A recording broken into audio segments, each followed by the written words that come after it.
చెప్పుడు మాటలు చాలా ప్రమాదకరమైనవి. చెప్పుడు మాటలు విని ఎందరో రాజులు రాజ్యాలు కోల్పోయారు. కోట్లు పోగొట్టుకున్న కుబేరులు ఉన్నారు. పదవులు పోగొట్టుకున్న రాజకీయ నాయకులు ఉన్నారు. ప్రేమను పోగొట్టుకున్న ప్రేమికులు ఉన్నారు. ఇలా చాలామంది ఉన్నారు. ముందుగా వీడియోలోకి వెళ్లే ముందు మా ఛానల్ని సబ్స్క్రైబ్ చేసి వీడియోని ఒక లైక్ చేసి చెరపకురా చెడేవు అని కామెంట్ చేయండి. వియ్యంకుడి చెప్పుడు మాటలు విని మహామంత్రి తిమ్మరసు కళ్ళు పీకించాడు శ్రీకృష్ణదేవరాయలు.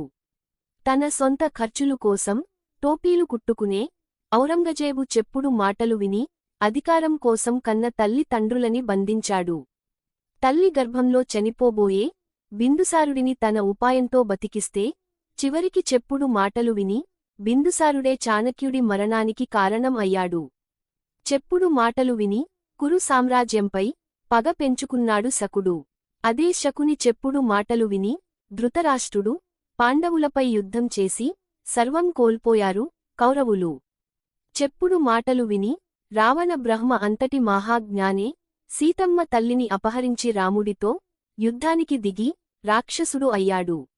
యాస్టరిస్ చెప్పుడు మాటలు విని స్నేహాన్ని కోల్పోయిన వారు కొందరు. చెప్పుడు మాటలు విని సంసారాలని నాశనం చేసుకున్నవారు మరికొందరు. చెప్పుడు మాటలు విని అధికారాన్ని కోల్పోయిన వారు ఎందరో ఉన్నారు. శకుని చెప్పుడు మాటలు వినటం వలన హస్తినాపుర మహాసామ్రాజ్యమే సర్వనాశనం అయింది.